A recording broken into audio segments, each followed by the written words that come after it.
No sextou do jovem brasileiro não pode faltar a famosa cervejinha. Ela que é tão popular nos tempos atuais, existe há milhares de anos. As pesquisas apontam que a cerveja tenha surgido junto com as primeiras sociedades sedentárias. Há evidências de que tenha sido ali na região da Mesopotâmia, entre 8.000 a 4.000 anos antes de Cristo, e que tenha sido de forma acidental, ao se deixar os grãos de cereais fermentarem durante a noite. Ao contrário do que alguns pensam hoje em dia, cerveja é sim coisa de mulher. Na Suméria, eram as mulheres as responsáveis por fabricarem as cervejas. Para se ter uma ideia como a cerveja foi tão marcante na história, os egípcios pagavam os trabalhadores que construíram as famosas pirâmides com uma dose diária de cervejinha. Até no Código de Hammurabi ela apareceu e recebeu leis especiais de fabricação e comercialização. No Brasil, a cerveja chegou junto com a família real e o primeiro registro de fabricação em terras brasileiras é de 1836. Pois é, a cerveja tem uma longa história. E seja bebendo com colarinho ou sem colarinho, a gente tem que beber com moderação e consumir com responsabilidade. O Vozes Livres de hoje é para falar de cerveja artesanal. Bora lá! Boa alvorada, período vespertino, noturno ou boa insônia para você que não dorme com o desgoverno do Bolsonaro. Estamos aqui subindo em mais um ônibus para outra viagem solidária do nosso podcast Vozes Livres, um videocast podcast realizado aí em cooperação entre a Fundação Lauro Campos e Marielle Franco e a Rede Livres, Rede de Agroecologia e Economia Solidária, que, portanto, criou esse podcast para discutir essas pautas tão importantes. Antes da gente chamar aqui os nossos convidados e convidada de hoje, né? Já cobro você de forma solidária, é claro, porque economia solidária também é reciprocidade. Você que consome o nosso podcast e não compartilha ele, você está com karma pesado, então você deveria aí curtir e compartilhar com seus amigos e também com seus inimigos, porque quem sabe assim vocês reatem a relação. Então vamos lá curtindo e compartilhando.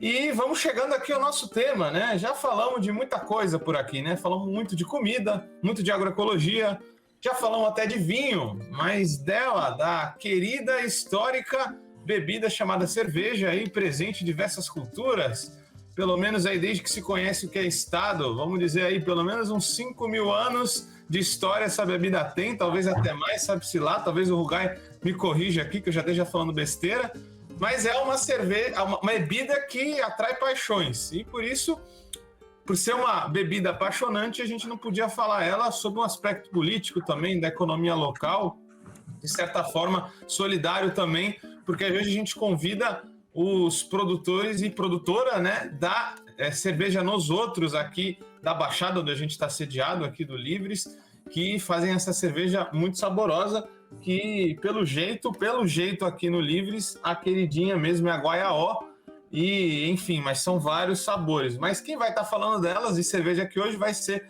os nossos amigos aí, o Ricardo Rugai e a Patrícia Camargo. E agora eu vou chamá-los, né? Então é um prazer tê-los aqui. Vamos começar pela Patrícia. Patrícia, bem-vinda. Valeu por estar aqui conosco aqui hoje. Fala pra galera quem você é, da onde vem, que come, se possível. Se apresenta pro pessoal. A gente que agradece, né? Boa tarde a todo mundo de poder falar sobre o nosso trabalho. E meu nome é Patrícia, eu sou cervejeira aí desde 2018, vamos dizer. Né, eu já conhecia o Ricardo antes da gente se tornar sócio, já tomava a cerveja nos outros, ele vai falar aí que faz há mais tempo do que eu, mas eu já estou aqui já há bastante tempo trabalhando com isso, gosto muito, além de cervejeira, sou produtora cultural. Muito bacana, olha aí, né? Eu acho que eu quase comecei a fazer kombucha, mas aí quando aumentei a escala deu ruim, mas um dia eu vou voltar, mas quando eu falo com vocês eu sempre me inspiro de novo. Rugai, bem-vindo, cara. Que legal ter você aqui. Se apresenta pro pessoal aí. Boa, sou Ricardo Rugai, sou professor de História, sou formado em História, né?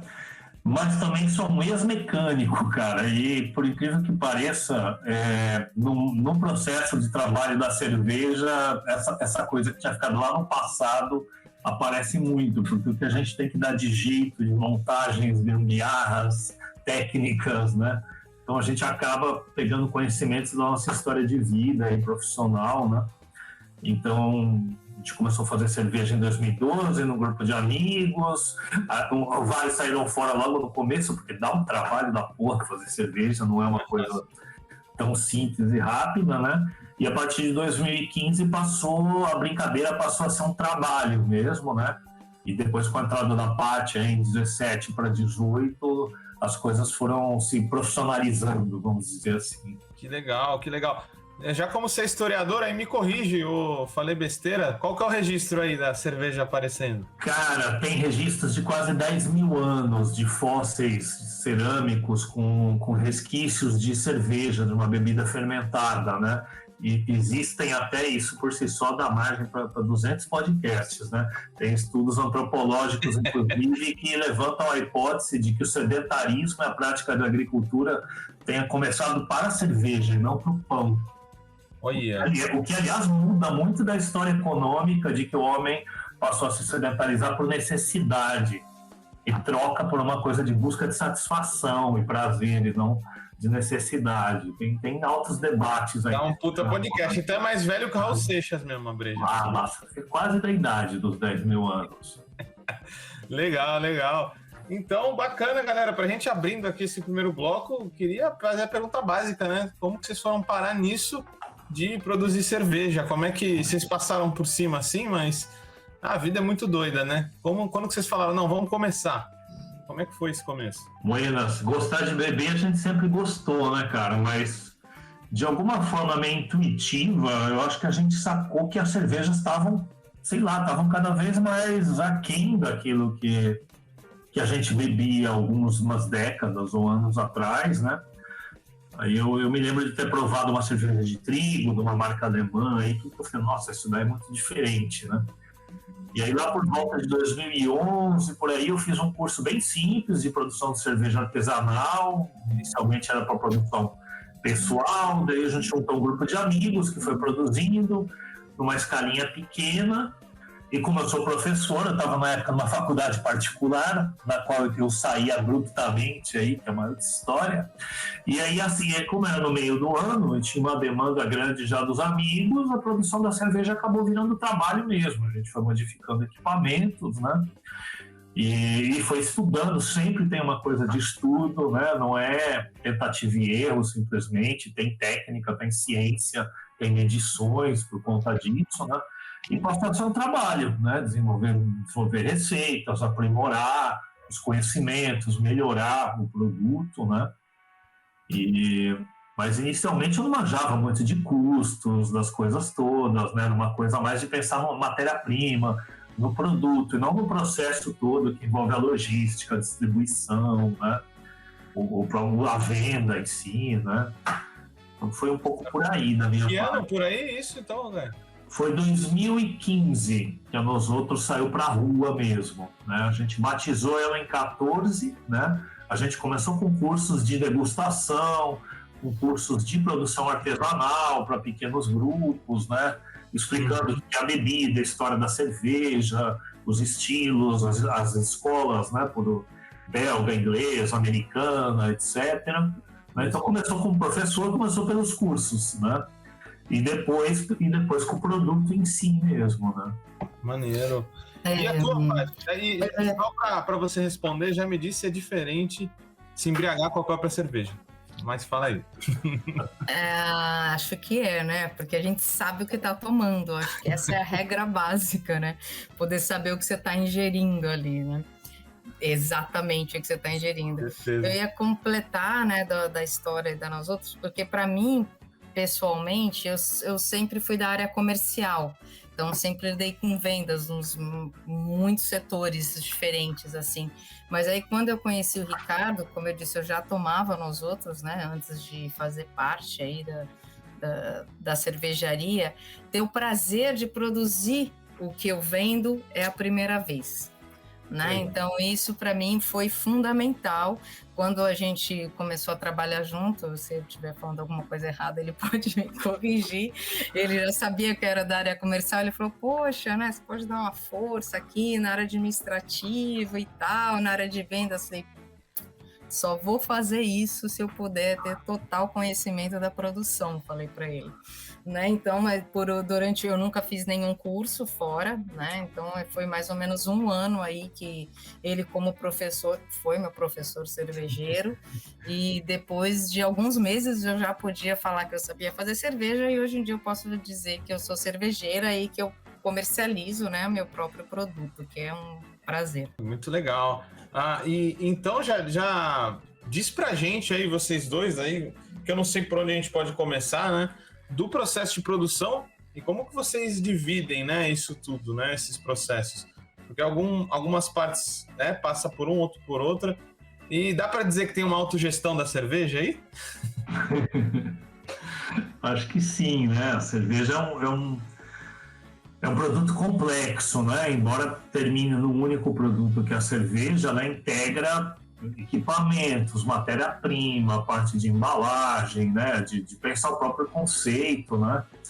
Então a gente tenta ter uma divisão do trabalho da gente, mas tem coisas que a gente necessariamente vai debater junto, vai formular junto, né? Vai estudar junto, mas a gente acaba tendo uma divisão do trabalho aí, né, nas coisas. Uhum. A questão da produção, então, como é que ela começa com vocês e como se envolve a divisão de trabalho? Ó, a gente pode dizer que ela começa com os ingredientes, com a obtenção dos ingredientes, né? Se a gente for falar em termos bem básicos, a cerveja tem 4 ingredientes básicos, né? Que é a água, né? E aí aqueles que falam da água de Agudos, da Brahma, esquece isso aí, gente. A água cervejeira, ela é praticamente montada, né? A gente tem receitas de água. Olha! Né? Porque não existe H2O pura, né? Existe H2O, sempre vem junto com magnésio, com cálcio, dependendo das fontes. Então, a primeira coisa, a gente identifica a água que a gente tem, né, e procura dar um perfil dessa água. Tem água dura e água mole, só para a gente brincar um pouco aqui, dependendo do estilo da cerveja. Né? Você acrescenta sais, você retira sais, você mede pH, né? Então a água é esse ingrediente. A Brahma, a Bev lá, faz o que quer com a água, entendeu? Faz o que quer com a água e normalmente usa a água, dizia água dos rios aí, né? Devolve, sabe-se lá como. Essa é uma coisa.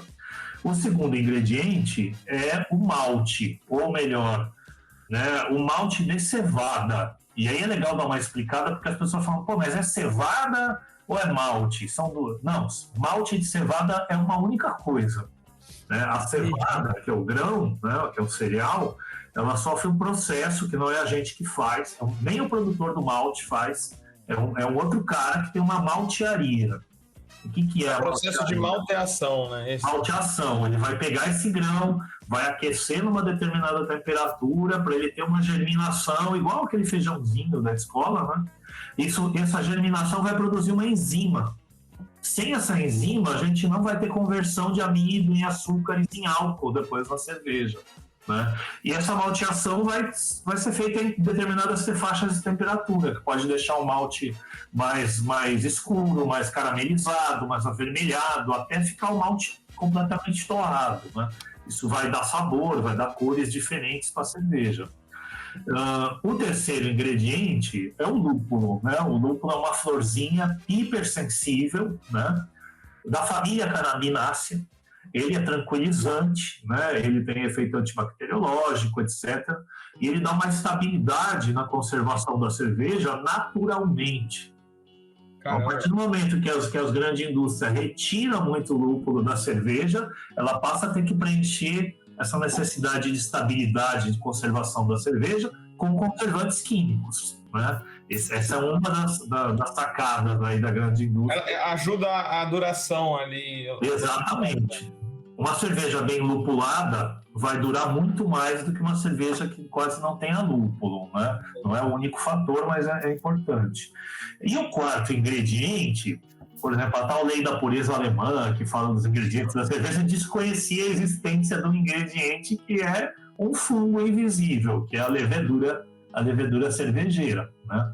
Se você deixar qualquer líquido aí na temperatura ambiente, os fungos vão fermentar, né? esse líquido, vão transformar açúcar em álcool, vão produzir uma bebida fermentada.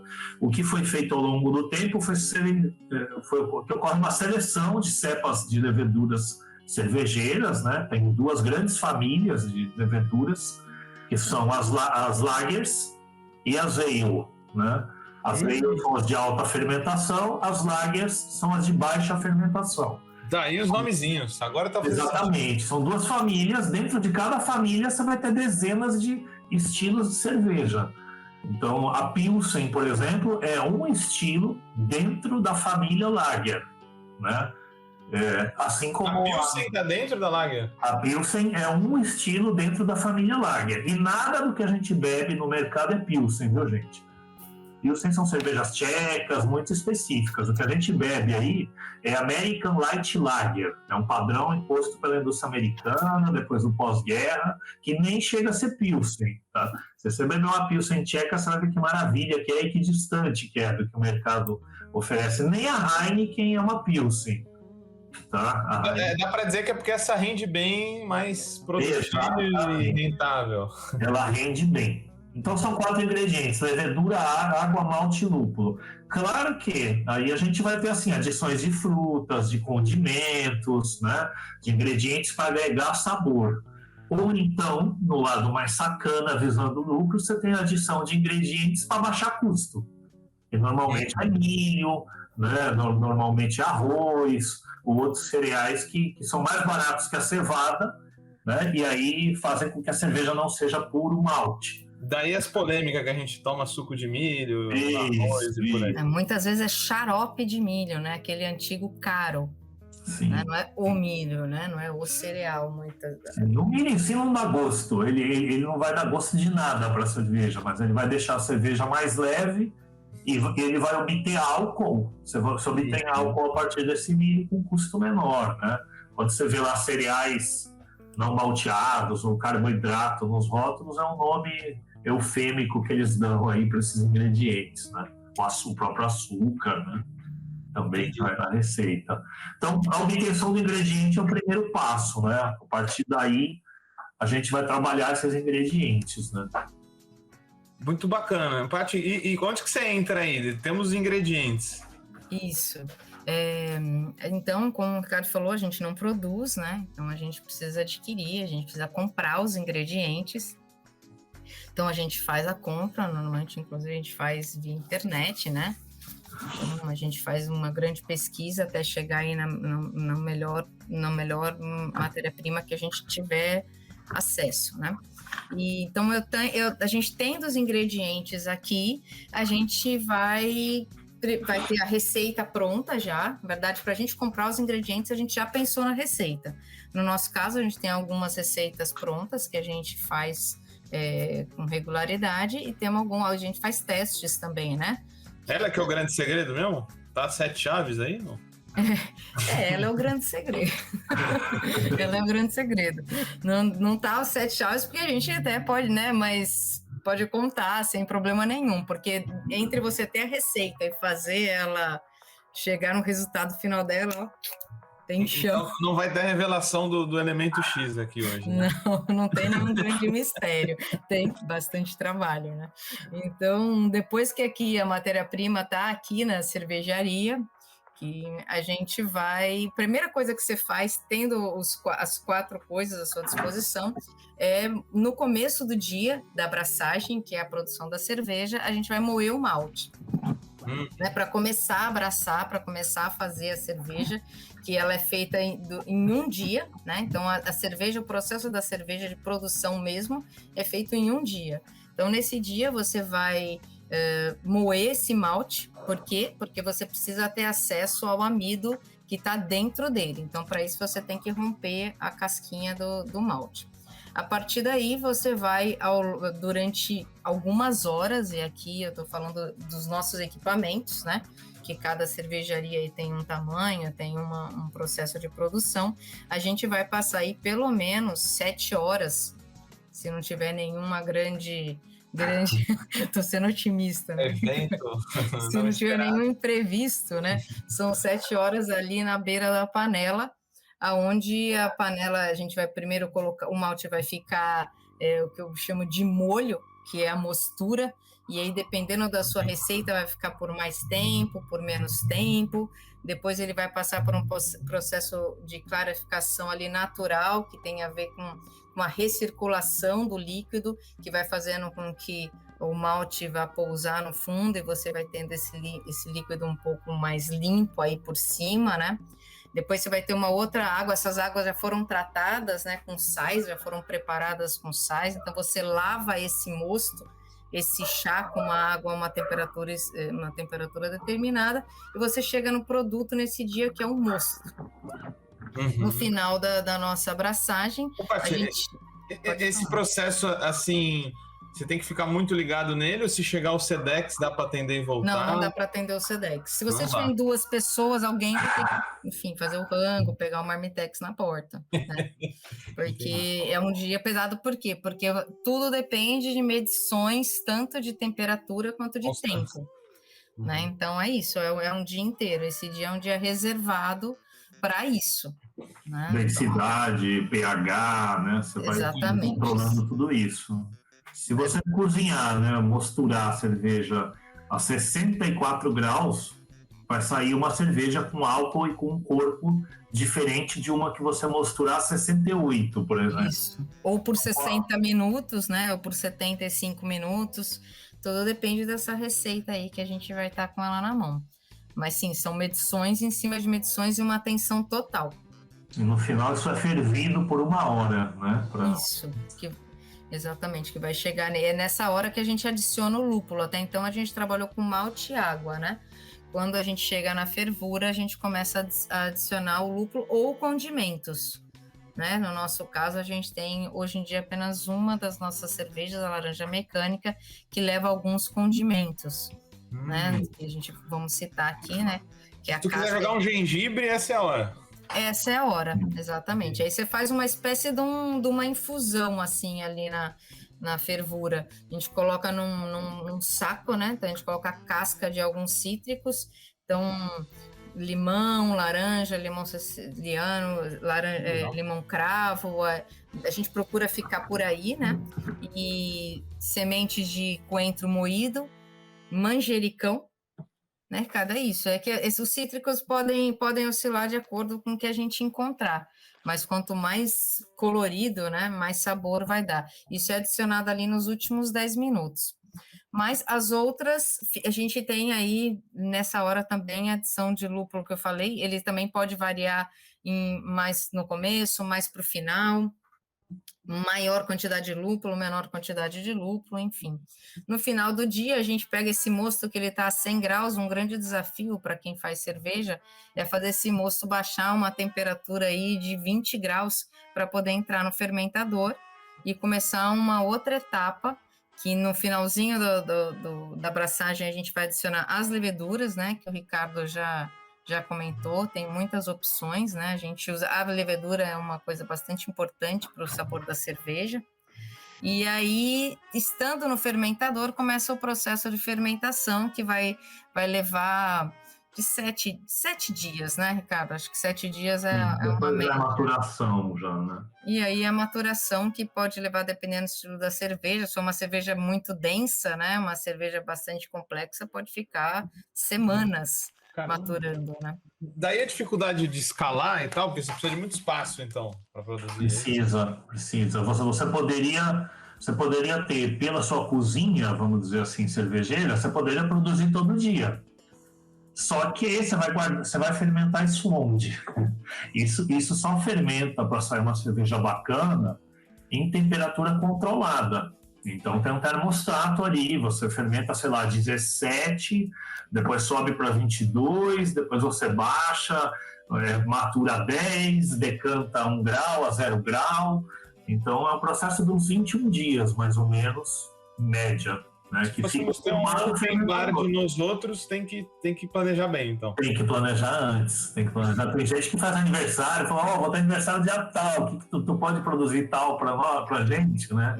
E esses 21 dias a gente fica de babá das cervejas, né, do mosto, porque a medição é constante, né, o controle da temperatura é constante, o controle se está funcionando, se está indo tudo bem com as geladeiras, né, que são caseiras no no nosso E caso. contaminação também da BO? Tem que ficar... Não tem que ser... Olha, metade do trabalho cervejeiro, cara, é limpeza, sanitização das coisas. Então, tudo tem que estar muito limpo, né? Você não pode dar brecha para contaminação, para oxidação também, que não vai contaminar, estragar a cerveja, mas vai prejudicar a qualidade, né?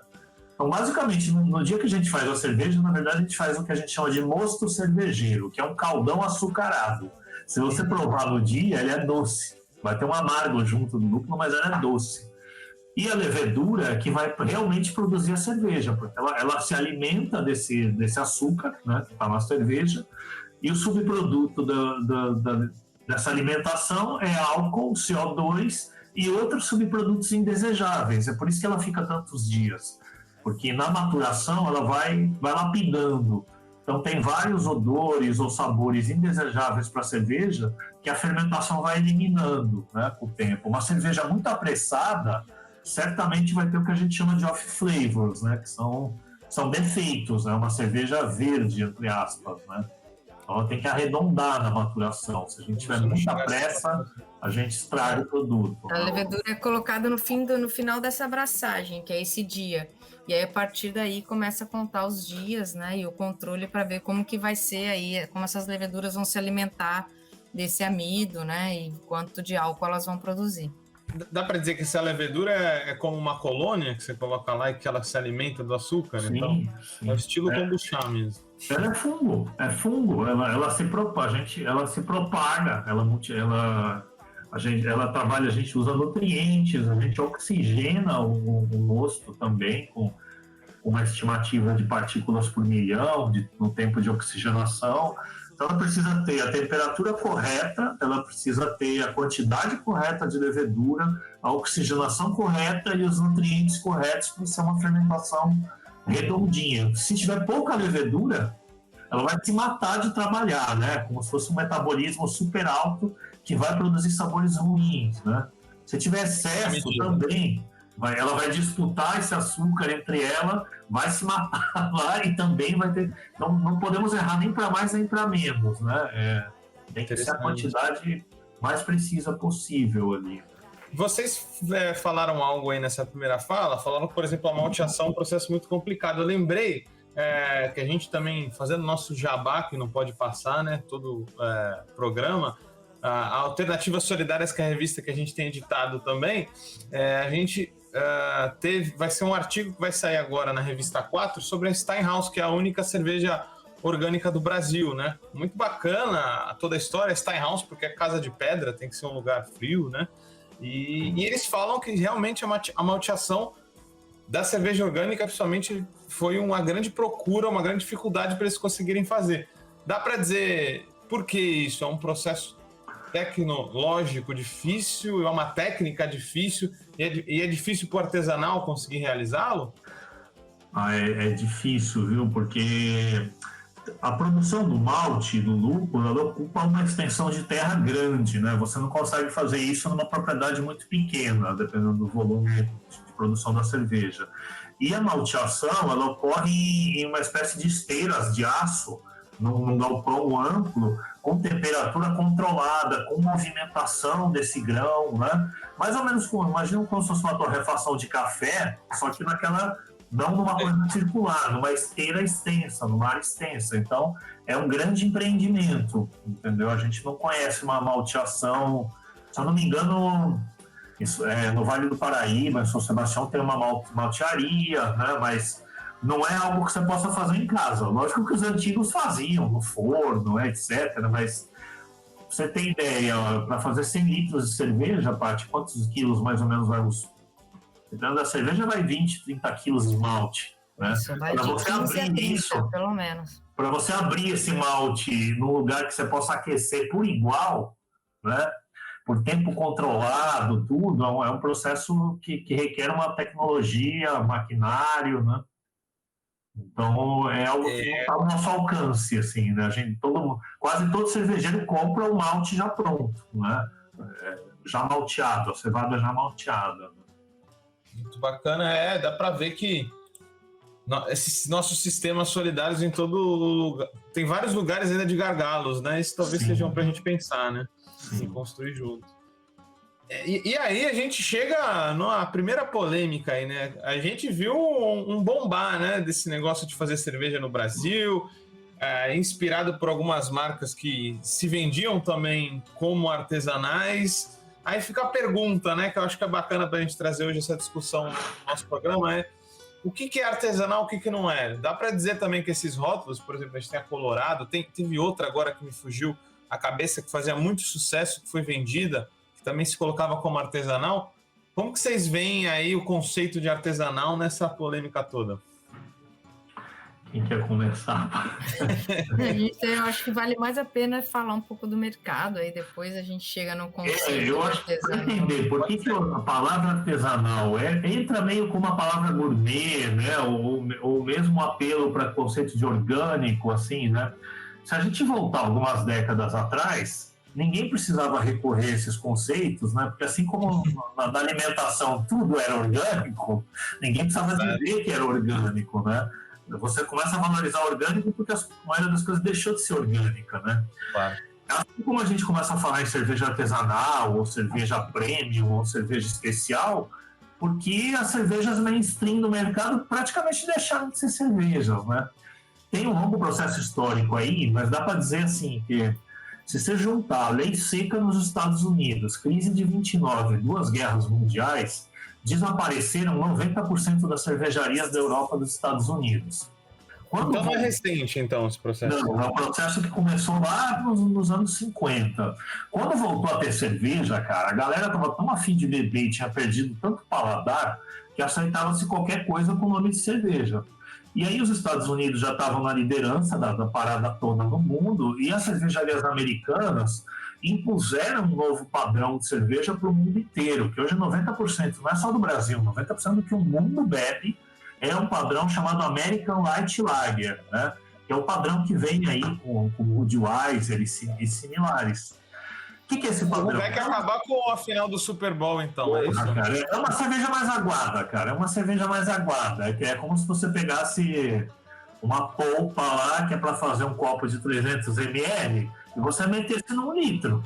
Entendeu? A Bud, então, mesmo nos Estados Unidos, já há tempos... Nos Estados Unidos, cara. Ela leva arroz, né? Ela não leva milho, ela leva arroz. Né? Então, esse padrão foi imposto. Lá nos Estados Unidos, já nos anos 70, começa um movimento de microcervejeiros, né, cara? Assim, que conseguem aprovação de leis, tudo, e renasce uma cena cervejeira da craft beer, na Europa também, tudo. Isso chega no Brasil depois. Vamos dizer assim, é uma brecha de mercado. Tem tanta cerveja ruim que alguém que aparece com uma cerveja melhor, né, vai vender essa cerveja melhor, né? Só que assim, o que acontece é que assim, muitas cervejas são feitas por grandes indústrias, podem ser cervejas boas, tá?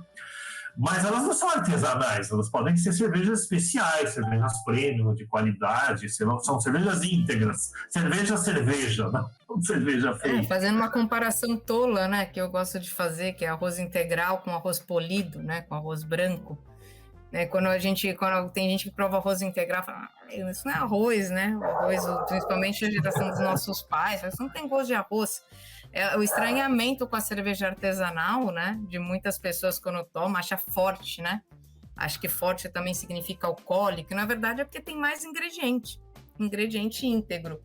Né? Não é nada além disso. Eu quero, né, essa até cerveja menos aguada. Processada, né? Às vezes. Exatamente. Vocês querem ver um dado? Por exemplo, antes da fusão da Ambev aqui no Brasil, quando juntou Brahma, Antártica, hoje eles são a maior cervejaria do mundo, né? São o maior conglomerado do mundo, é a B, a Anheuser-Busch e Ambev, eles juntaram o controle é belga, não é mais brasileiro faz tempo. E eles o Brasil é bom nisso, né? Adora montar um conglomerado.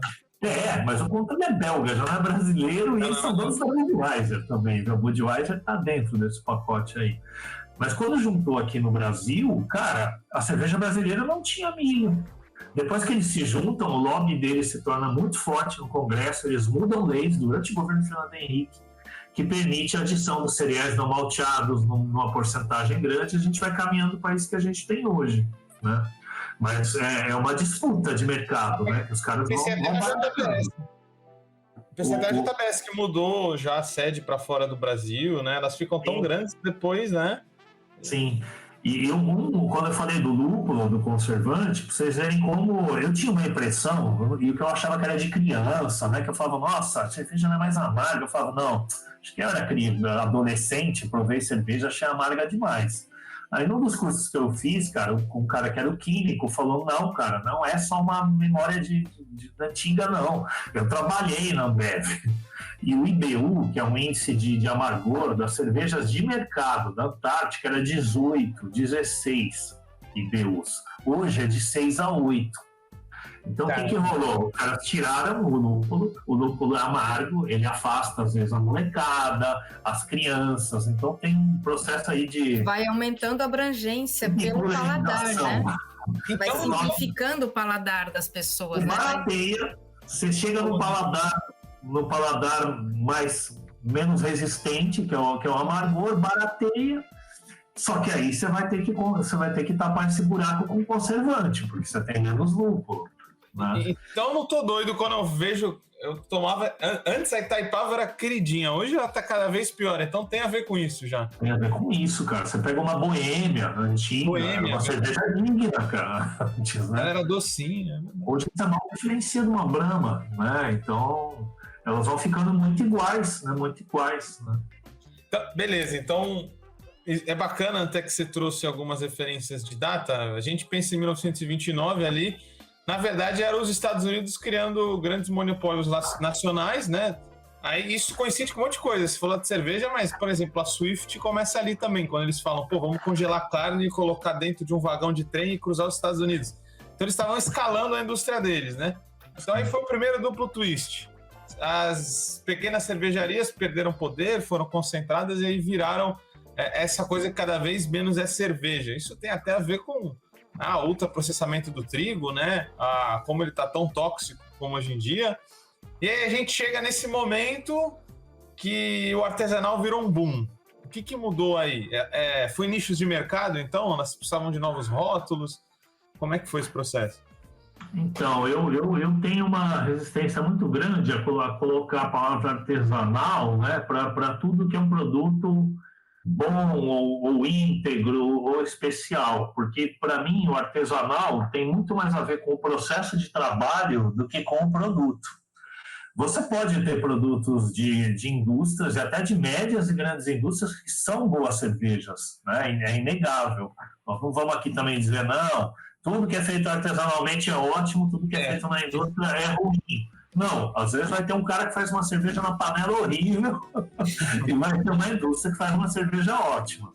Mas, é lógico, quem está buscando lucro vai buscar barateamento. Então, vai sobrar nichos de mercados de cervejas de excelência com preços inacessíveis para a grande maioria das pessoas, né? Mercados aí para classe AB, né? E a cerveja de massa vai decaindo de qualidade. Para nós, né, para mim e para a Paty, a gente sempre conversa muito sobre o que é ser artesanal ou não, né?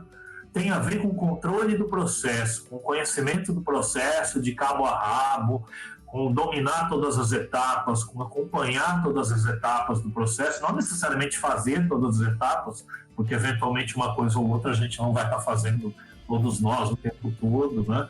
Mas com conhecer seu produto de cabo a rabo, né? Eu acho que tem a ver com isso. E aí, a ver com um trabalho que não é que a gente faz voto de pobreza, não, pelo contrário, mas quando a gente fala assim que a gente tem uma cerveja sem lucro, é porque mesmo quando tem uma sobra, isso é uma renda, uma remuneração pelo nosso próprio trabalho, né? É uma outra discussão, mas salário, preço e lucro do velhinho barbudo lá do século XIX diferencia claramente o que é salário do que é lucro, né, cara? E se não tem patrão, pode investir melhor nos processos de produção e nos insumos, né? Exatamente. A gente não tem um monte de gastos que uma empresa tem. A gente tem a distribuição direta e remunerar o próprio trabalho é diferente de ter lucro. Mesmo numa grande empresa, tem uma diferença entre o prolabore, de alguém que recebe, e o lucro, né? Então a gente insiste muito nessa diferenciação. Para a gente conseguir remunerar o nosso próprio trabalho já é uma dureza, né? Sim, a gente tem que tomar decisões, né, Ricardo? Tipo assim, coisas que vão impactar na qualidade da cerveja em qualquer aspecto, isso, tipo, não dá para mexer, né? mesmo sabendo que a gente vai, o nosso prolabore, nessa retirada, vai ser menor naquele mês. Sim. Então é uma decisão que está na nossa mão. E é isso. Então, assim, a gente fica firme nisso, se coloca bastante em risco o nosso ganho, né? Então é isso, malemar, a gente tira o nosso salário. Eu falo pro Ricardo, a gente passou na pandemia, eu falei, a gente tem que se dar por satisfeito que a gente se manteve de alguma forma, né? A gente nunca chega a ter um prejuízo mesmo, porque a gente é bem severo no controle financeiro. Mas severo. É importante, tem que ser organizado e severo, e é o que a gente fala, né? A única exploração possível, pelo menos por enquanto, é a autoexploração, quando a gente se esforça muito porque ama o que faz. Né? Exatamente.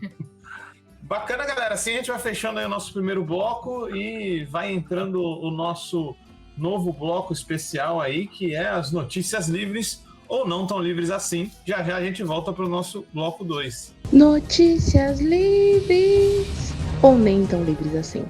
No último domingo do dia 26 de setembro, uma tempestade de poeira engoliu cidades do interior do estado de São Paulo. Cidades ali do Nordeste paulista, como Franca, Ribeirão Preto e Barretos, sofreram com esse fenômeno, que ocorreu devido a uma seca extraordinária e às altas temperaturas que a região sofre. A camada superficial do solo se ressecou e ficou vulnerável à ventania. Pois é, a gente está vendo aí as consequências de termos pouca vegetação nativa na região, o que certamente é causada pela forte presença do agronegócio. Então, a natureza está aí se rebelando e mandando seus sinais, pedindo ajuda. Notícias livres ou nem tão livres assim. Então vamos lá, galera, aqui ouvintes solidários e solidárias do nosso Vozes Livres, vamos para o nosso bloco 2 aqui de um papo que está rendendo, hein? Só para falar de processo produtivo a gente já tomou um bloco inteiro porque é muito interessante. Nossa cerveja tem, de fato, ingredientes políticos, como prova aí a nós outros. E aí, a gente queria falar um pouco mais sobre essa cena artesanal aí. Como vocês veem ela no país, no estado e até na região? Né? Como que vocês veem? Está gourmetizando muito? Eu sei que também tem uma questão de custos, né? A gente fala isso muito claramente, a gente do Livres aqui fala, de fato é mais intensivo em trabalho orgânico, né? E que ele tem que ser agroecológico, inclusive, porque tem que pagar bem as pessoas e respeitar o meio ambiente. Mas tem uma fronteira aí, né? Para não virar uma boutique, ser popular também e preservar a qualidade. Como é que é tudo isso aí nesse cenário artesanal? Eu acho que eu vou deixar o Ricardo depois quiser falar aí do cenário da região, que eu acho que ele está inserido há mais tempo, inclusive. Eu vou falar que a gente tem um princípio estranho, que é o que nos leva, que é assim, a gente tenta chegar num preço que é o que a gente pagaria. Cada vez mais está difícil, porque a gente fala, a gente já não ia conseguir pagar a nossa breja hoje em dia, porque principalmente nessa fase... Fazer breja com o Bolsonaro é foda, né? Exatamente.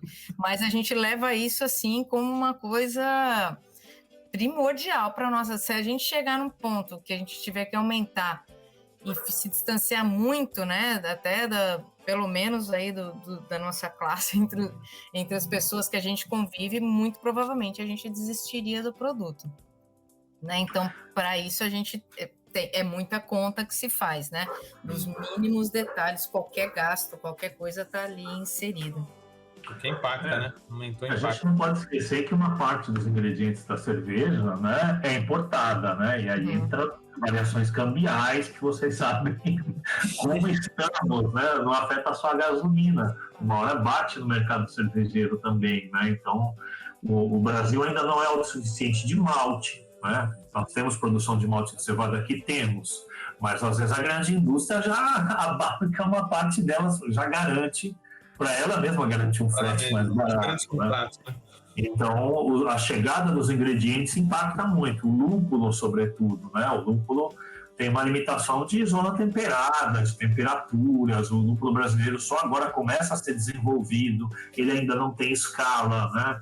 E lúpulos, tem lúpulos de amargor, tem lúpulos para sabor, para aroma, variedades, né?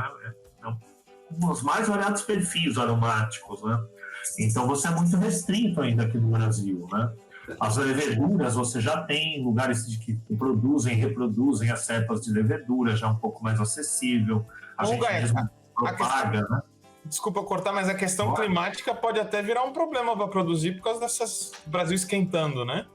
Com certeza, com certeza. Tem gente fazendo em Campos do Jordão, tem gente fazendo em regiões serranas, mesmo no estado de São Paulo, pro sul do país, né? Mas se o bicho continuar pegando do jeito que tá... Tem muita pesquisa, e até onde a gente sabe, assim, tem muita pesquisa, inclusive bancada pela própria Ambev, que a gente ainda conversou sobre isso não faz muito tempo, né? Aqui, que se ela puder conseguir um lúpulo satisfatório porque ela deseja, tirando o trajeto, né, a logística de trazer isso dos Estados Unidos, da Europa, ela vai conseguir não baratear o produto, mas vai conseguir aumentar o lucro dela, com certeza. Faz sentido.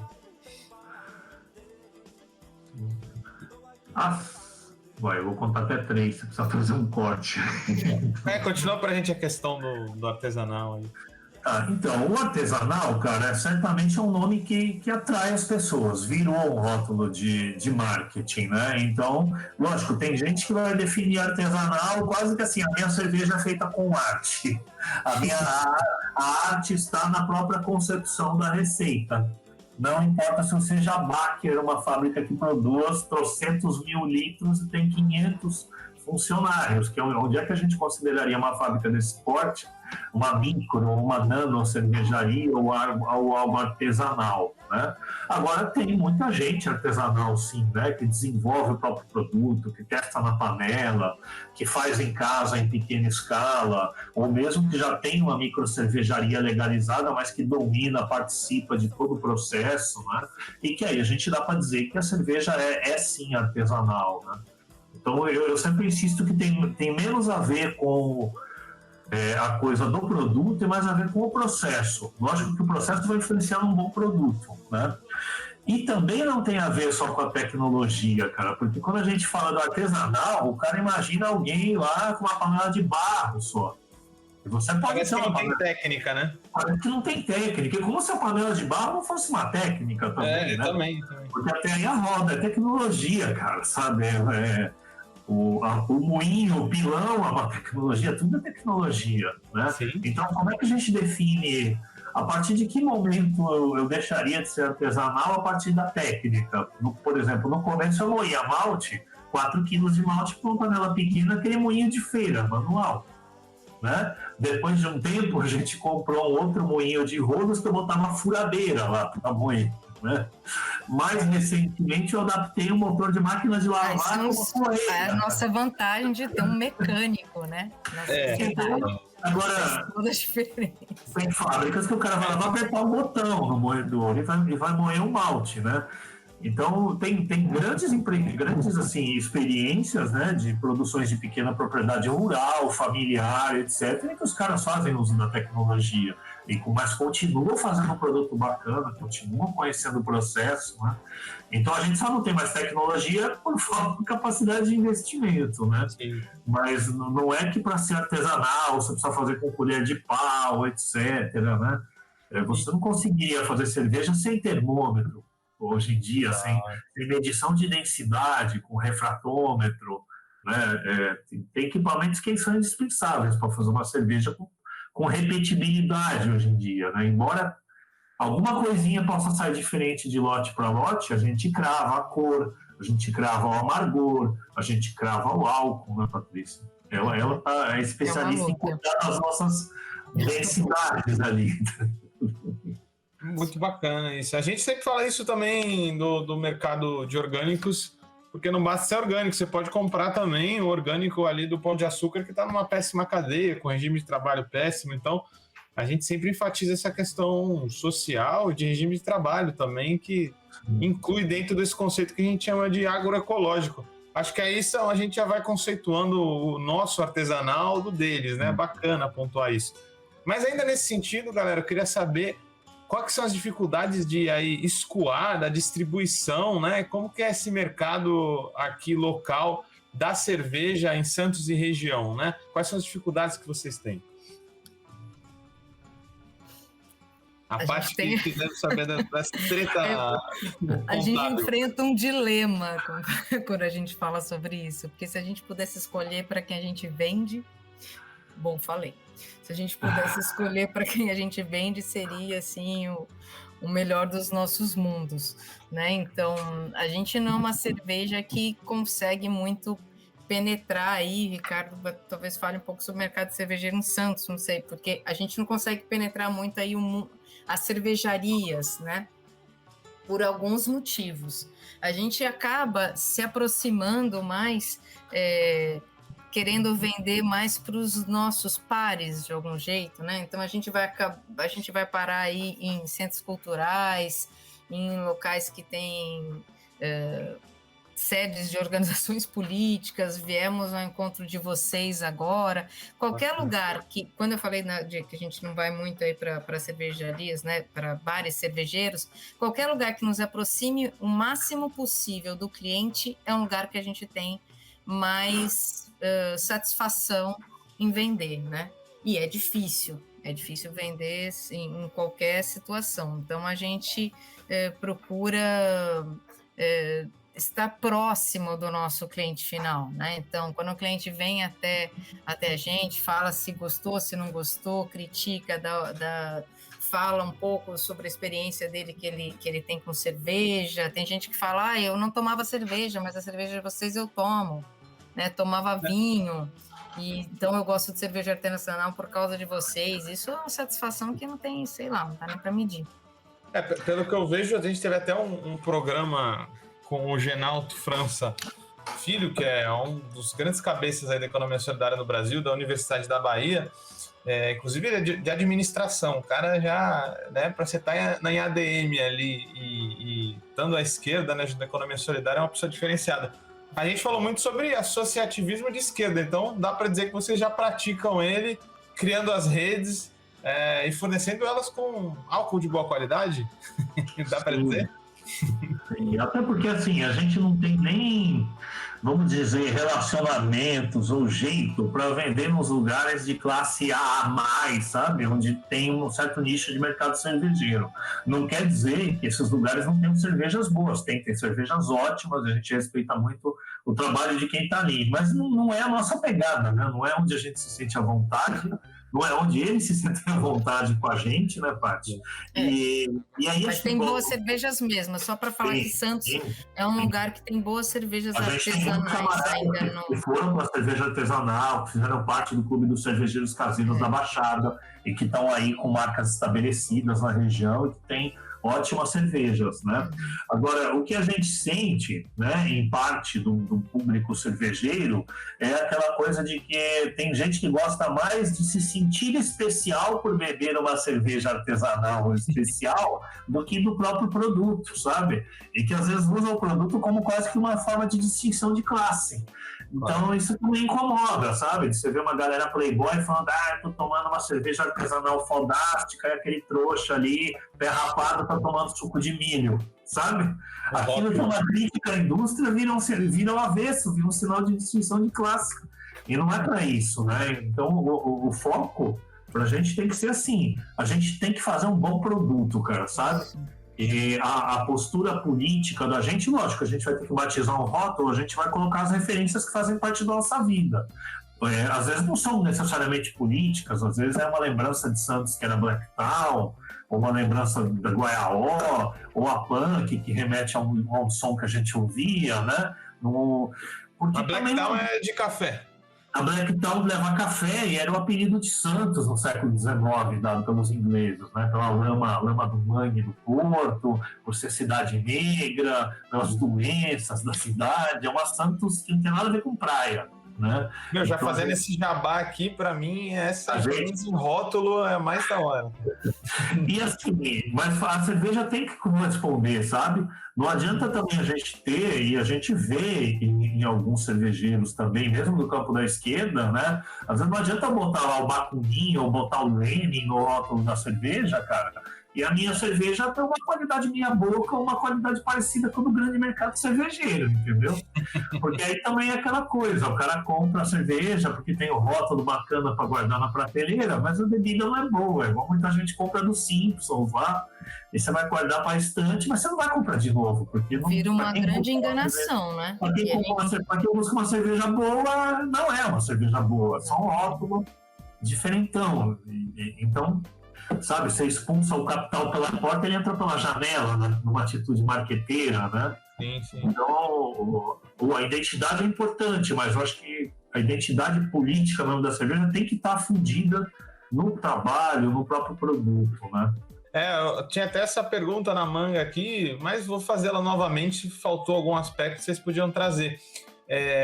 Você acabou de falar agora, Rugai, e eu concordo muito, né? Até o Paul Singer falava isso, se a gente for criar outro sistema, vai ter que ser melhor que o capitalismo em algum sentido. Claro, não quantitativo, a gente não vai fazer mais carro, não vai fazer mais navio, mais avião, mas qualitativo, e não é o qualitativo que a gente entende com qualidade hoje, é qualitativo abrangendo qualidades que a gente não liga hoje, que também é respeitar o meio ambiente, ter uma duração maior as coisas que a gente produz, ter qualidade de fato no mais amplo aspecto. Nesse sentido, vocês veem quais são os aspectos políticos mais importantes aí de estar bebendo uma breja local, artesanal, produzida aqui perto?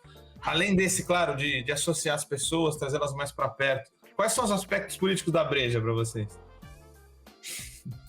Vou falar o mais importante, que é entregar o que você se propõe, que é isso. Né? Então, assim, não adianta nada ter um rótulo bonito, um nome bonito, e quando você tomar, você chegar à conclusão que o que você pagou não vale o que você tá consumindo. Então, acho que antes de mais nada, que o Ricardo, a gente conversa desde o começo, né, que é assim, o produto vem primeiro por isso, porque você está cobrando por ele, né? Então, você vai ter que manter isso como uma coisa. Não pode mexer na qualidade do produto, ainda que isso impacte no seu ganho, né, na sua retirada menor de salário, que é o grande desafio. Acabar com o mito de que só porque não é da grande indústria é ruim, né? Acho que é esse ponto, né, Paty? Exatamente. E assim, então vamos, pra gente não sair ali, pra gente não precisar aumentar, vamos baratear, vamos piorar a qualidade da matéria-prima, que aí a gente consegue ganhar um pouquinho mais. É difícil, mas isso, pelo menos, é como se fosse um princípio da nós outros. Na verdade, os caras empurram lixo pra gente, né, cara? Em todos os sentidos da vida, né, cara? Na educação, na saúde, na alimentação e também na cerveja, né, cara? E acho que muito da coisa da economia solidária e bate muito com o que a gente pensa é que a gente merece coisas boas, né, cara? A gente merece, as coisas têm trabalho incorporado, tem valor trabalho ali colocado. E às vezes a gente vê em alguns setores da esquerda uma espécie não vou dizer que é um culto à miséria, mas como se fosse assim, como se eu fosse ser mais proletário se eu gostar da coisa mais trash. E aí a pessoa que valoriza um produto bem feito, bom, como se ela fosse... acontece com um litrão, né, Rugai? Esse pequeno burguês, né? Eu falo, não, cara, pelo contrário, esse lixo aí que você tá achando que é proletário é o que dá dinheiro pra grande indústria, cara, né?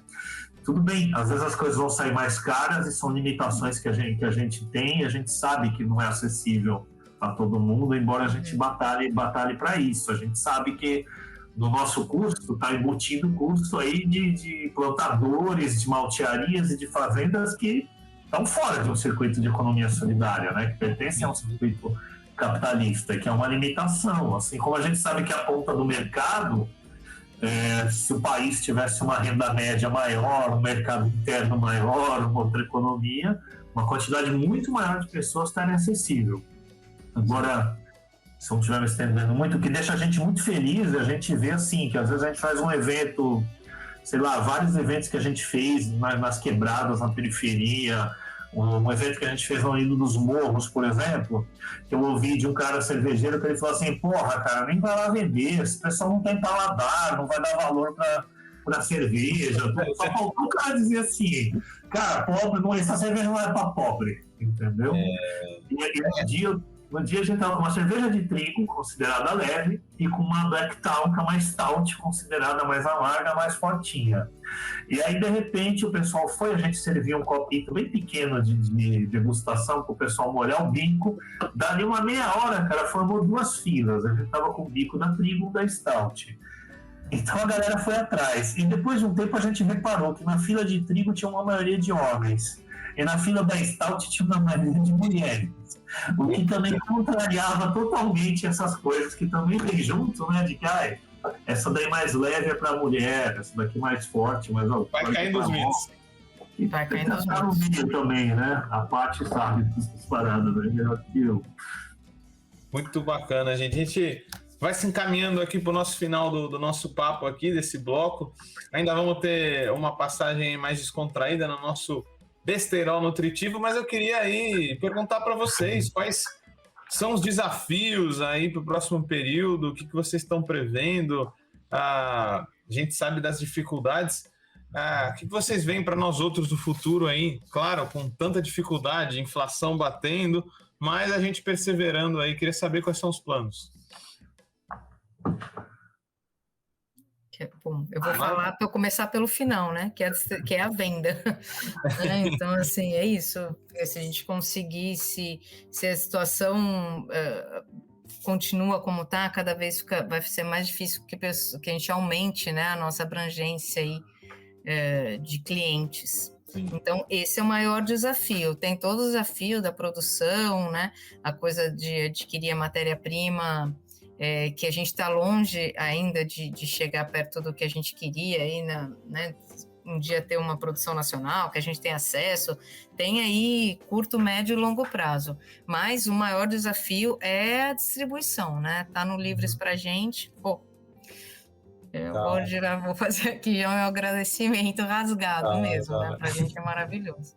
A gente trabalha muito com entregas diretas, né? E que é uma logística mais difícil, né? São entregas em volumes menores, uma maior quantidade de entregas, que toma mais tempo, etc. Né? Então, a nossa logística de entregas aí, de distribuição da produção, acho que é o nosso grande gargalo. Eu diria que a parte da produção, do ajuste de receita, de identidade visual da gente, isso aí tá muito bem encaminhado, bem resolvido na parte.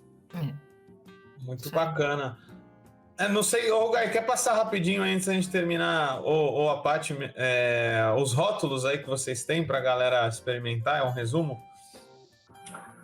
Bora! Vamos falar das nossas, as de sempre. A gente fala que a gente tem as de sempre e as de vez em quando.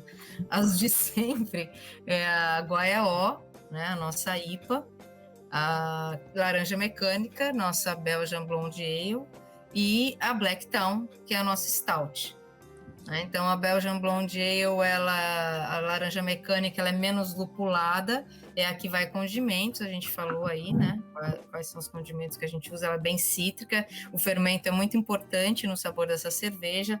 A IPA, ela é mais lupulada, ela tá aí meio, vamos dizer, na moda, a IPA, que é a coisa do amargor da cerveja, e a Black Town, que é a queridinha dessa cervejeira aqui, que vai 11 maltes, e ela não leva café, né? A gente fala, ela tem, o café vem de malte torrado, tá? Não vai o café em si, são 11 tipos diferentes de malte, e ela não é adocicada que nem algumas cervejas pretas aí das grandes indústrias, né? Então ela vai bem, o dulçor e o amargor dela são bem equilibrados. Essas são as de sempre.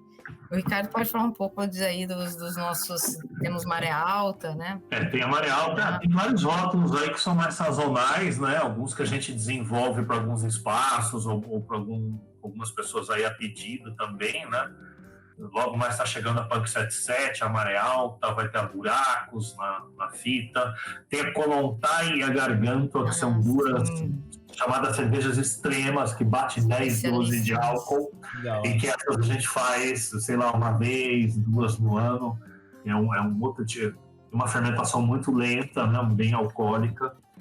E são deliciosas também, estou com saudade delas, Patrícia, só falar bem. Bacana demais, galera. Então, a gente vai fechando por aqui esse nosso bloco. Vamos para o nosso último Express. Aqui, nosso bloco 3, que é o nosso besterol nutritivo, um papo mais descontraído, para a gente conhecer um pouco melhor nossos convidados, né? Rugai e Paty, qual o rango de vocês? Começando pela Paty, qual o seu rango agroecológico ou não favorito? Bom, eu sou a pessoa dos grãos, vamos dizer, né? Então, assim, eu não sou vegetariana, mas há bastante tempo eu não como nem aves, nem suínos, nem bois, nem suínos. Há uns 25 anos já, né? Então eu sou... mas os peixes... É difícil aí. Os peixes, né? Então, mas assim, para mim, se eu pudesse, eu também, algum dia eu quero chegar lá. Então, eu sou a pessoa das leguminosas aí, dos arroz, do feijão, da lentilha, do grão de bico. Pô, tô contigo, hein? Né? Então, eu vou por aí. Eu vou ser mais objetivo, vou falar de duas receitas que a gente faz de vez em quando aqui, que é lasanha de berinjela e hummus, né, cara? Fica bem bacana. Tem tempero especial ou não? Cara, a berinjela não tem tempero especial, mas tem uma coisa que eu não lembro nem quem deu a dica pra gente, que é selar ela, pegar numa assadeira sem nada, quente, e virando dos lados delas, porque ela mantém a suculência dentro dela, né, e não perde isso quando vai pro forno depois montado. É berinjela, tomate, cebola, queijo, berinjela, tomate, cebola, queijo, Notado. Azeite e um molho de tomate junto. Molho de tomate, muito bom. Gostei, tá anotado, hein? Adoro berinjela. Agora, jogo rápido. Paty, couve, manteiga ou flor?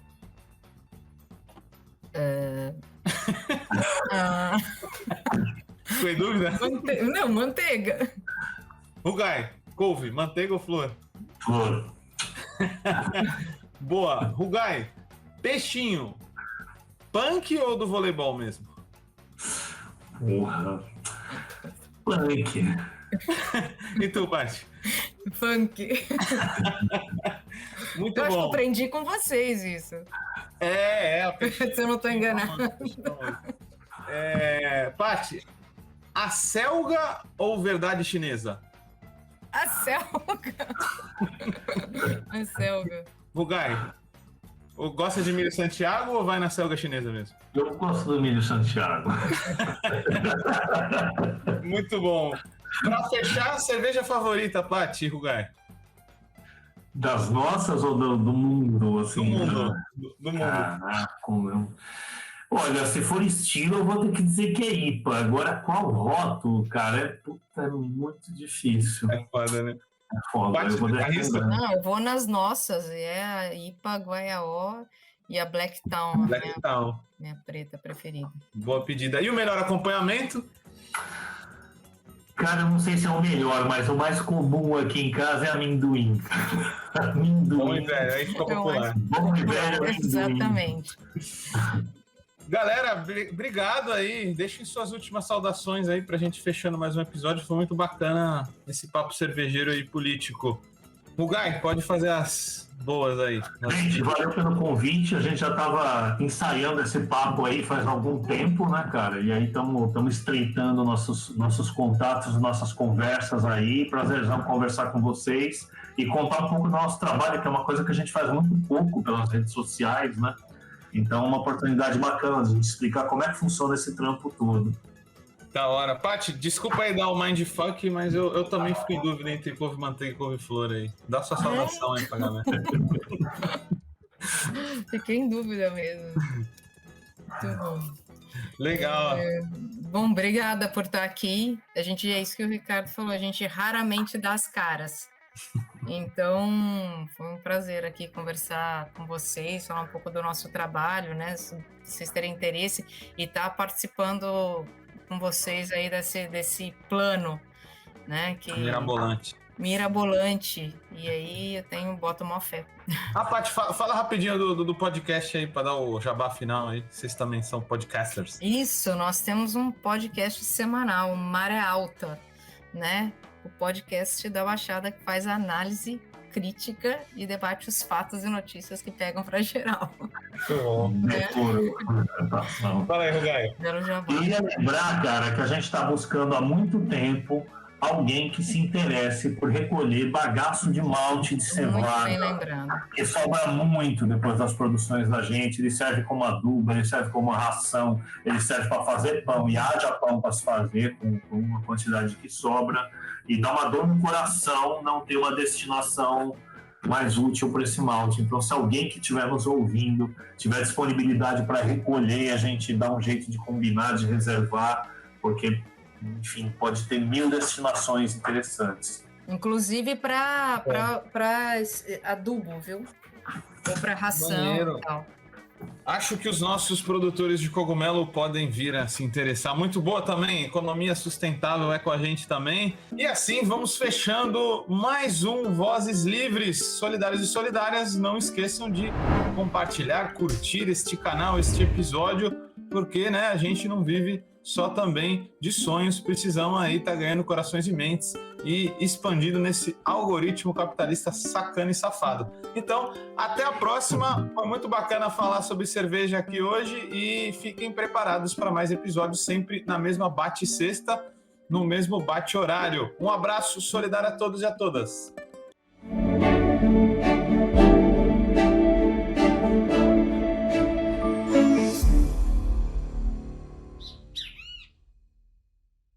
Este programa é uma realização da Rede Livres em parceria com a Fundação Lauro Campos e Marielle Franco, produzido de forma cooperativa pela equipe. Produção executiva, Arlen Medeiros. Edição, Gaspar Lourenço. Técnico de videoconferência, Guilherme Bonfim. Apresentação e pesquisa, Guilherme Prado. Produção e roteiro, Vitória Felipe. Comunicação e redes, Daniel Kepper, Juliana Bortolai e Vinícius Eckler.